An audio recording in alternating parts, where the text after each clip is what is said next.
वो मेरी बहन के ऊपर सवार था जबकि मेरी बहन की हालत गैर थे, और वो चीख कर मेरे कज़न को और करने का बोल रही थी, मेरा नाम उमरान है, मेरी उम्र 18 साल है। मैं काफ़ी खूब ही प्रशिश हैं, छोटी सी उम्र में मैं अपने कद की वजह से काफ़ी जवान लगता था। हम सब अपनी फैमिली में खूबसूरत है। मेरे से पहले मेरी एक बहन थे जो कि मुझसे बड़ी थी, हम दोनों ही बहन भाई थे।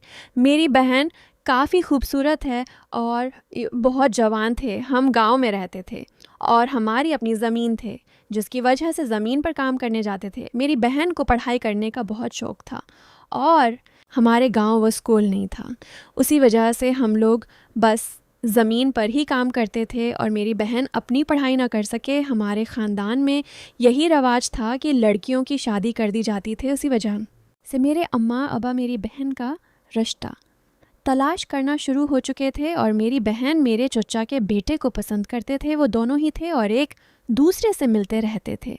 मुझे ये बात मालूम थी, लेकिन मुझे ये लगता था कि उनकी शादी आपस में हो जाएगी क्योंकि मेरा कज़न है, उससे बहुत प्यार करता था।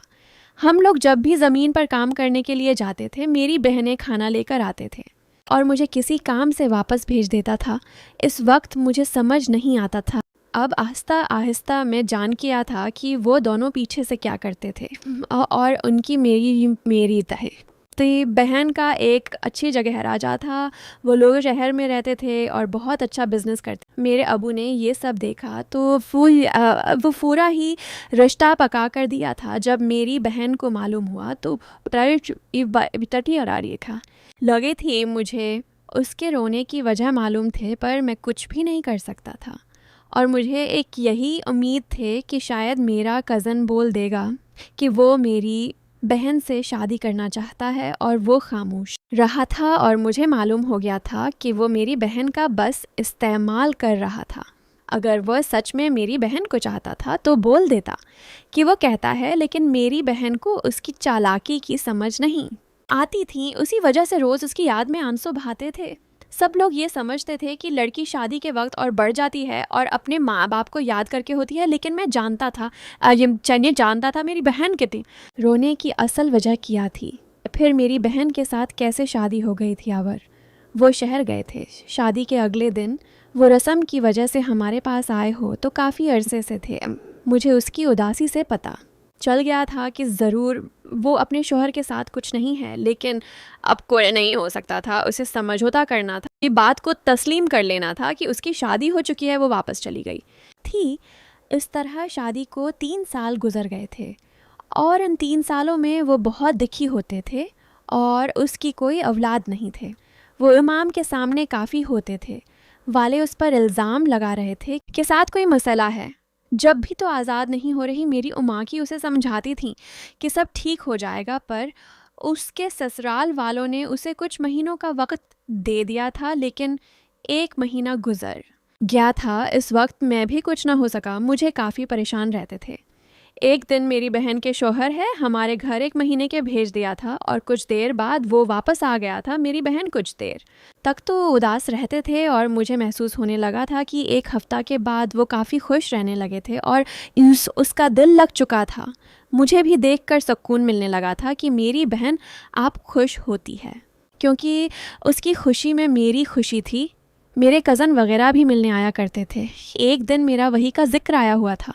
मुझे ये देखकर मैं काफ़ी बहसाया था और मैंने अपनी बहन को मना कर दिया था कि वो उस मामले में, और मेरी बहन ने मुझसे कह दिया था कि वो बहुत खुश हैं और उससे कोई शुक्वा नहीं है, इसलिए मैं तो सारी बातों को भूल जाना चाहती हूँ। मैंने अपनी बहन की बात मान ली थी। मेरा गुस्सा नहीं आता रहता था और मेरी बहन भी खुश थे। एक दिन रात का वक्त था जब मैं ज़मीन से वापस आया।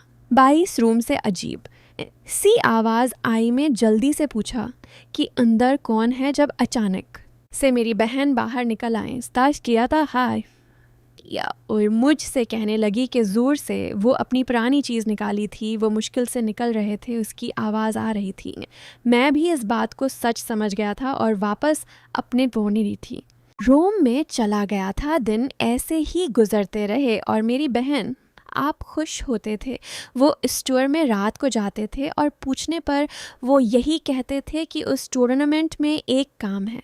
उसी वजह से औलाद को जब सब सो जाते हैं तो ये काम करती हैं, उसके बाद मान लेता था। लेकिन एक दिन मैं परेशान हो गया था क्योंकि आधी रात को वॉशरूम जाने के लिए उठा था। हमारा एक ही बाजू था जो कि पिशाई उनकी जानिब था इस टूर्नामेंट में, उसके साथ ही मौजूद था।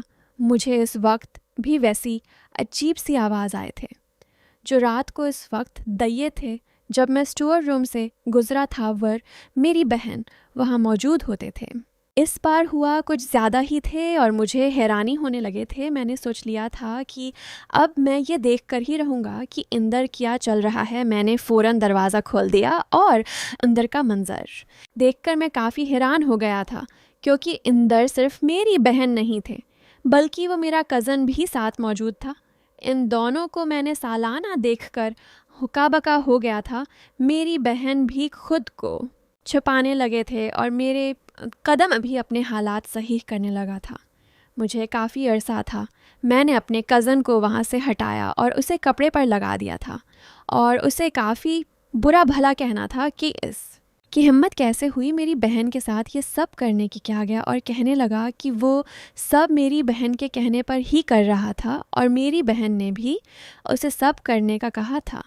मैं उस पर हराम हो गया था और कज़न को वहाँ से भगा। वहाँ से मैं भी चला गया था। मेरी बहन अब रोने लगे थे। मैं जान गया था कि उसके दिल में अभी भी मेरे कज़न के वहाँ बात है। मैं उसे काफ़ी नाराज़ हो गया था और ये भी सोच लिया था कि मैं सबको बता दूंगा क्योंकि मुझे बहन है। हर हद पार कर दी थे। मेरी बहन भी इस बात से काफ़ी लेट गए थे। मैंने ज़िंदगी में पहली बार उसे इस हालत में देखा था। वो एक रात मेरे पास आए और मुझसे कहने लगी कि मैं उसे माफ़ कर दो, ये बात किसी को ना करो।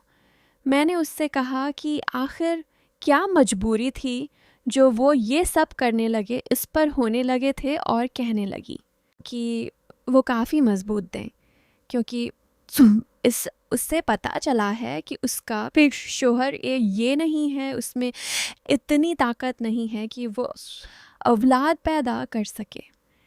ये बात सुनकर मुझे हैरत का झटका लगा था। मेरी बहन रोकर मुझे बताने लगे थे यही वजह के थेरस की वजह से वो उसके साथ वो सब कर रहे थे। मुझे काफ़ी शापसुआ वापस चले गए थे। अब मैं यही सोचने लगा था कि मैं सोच रहा हूँ क्या आप मुझे उसके साथ वो सब कर लेना चाहिए क्योंकि मुझे अंदर से डर लग रहा था। लेकिन मेरी बहन बहुत ज़रूरत है। मैं उसकी मजबूरी समझ सकता था क्योंकि वो ये सब मजबूरी के नाते कर रही थी। वो ये थी कि वो जल्दी से उम्मीद से हो जाए क्योंकि वरना उसके ससुराल वालों ने उसे ताने देने थे। अगर उसने कोई खबरी सुनाई तो वो तरह उसे तलाक दिलवा देंगे। लेकिन वो जब भी अपने शौहर का बता दें कि मेरा शौहर ये है, कोई भी इससे पर यकीन न था। उसे यही कहते थे कि असल ख़राबी तो मैं है, हमारा बेटा तो फिर ठीक है। मेरी बहन किसी वजह से काफ़ी तंग आ गए थे। उसी वजह से उसने मेरे कज़न के साथ ये मंसूबा बनाया था कि न जाने उसके साथ ये सब कुछ देख रहा था। और अब तो मुझे यही डर लगने लगा था कि कहीं मेरी बहन और मैं कोई शक नहीं ले सकता था। मुझे उसका सबसे काफ़ी कुछ बना रहे थे जिसने अपना फ़ायदा सोचा था और तब भी वो अपने फ़ायदे के लिए है मेरी बहन का इस्तेमाल कर रहा था। उसी वजह से मैंने अपनी बहन से कहा था कि उसे ये सब करने की क्या ज़रूरत है, मैं उसकी मदद कर दूंगा। अब और मैं रहा बाइक मैं जानता था कि मेरी बहन या नहीं समझते कि मैं उसके साथ क्या करने मैंने उसे भेज दिया था। लेकिन मैंने उसे ये कह दिया था कि अब वह कल आए। आपने कल का इंतज़ार कर रहा था। मेरा दिल अभी भी तेज़ी से धड़क रहा था कि अगर मैंने उसके साथ वो सब किया तो ना जाने वो मेरे बारे में क्या सोचेंगी कि मैं कितना गंदा इंसान हूँ। लेकिन मैं उसको किसी और के सामने भी ये सब करते हुए नहीं देख सकता था। इसलिए मैंने फ़ैसला कर लिया था कि मैं उसकी ज़रूरत पूरी करूँगा। उसे मुझे ही फ़ायदा हो जाना था।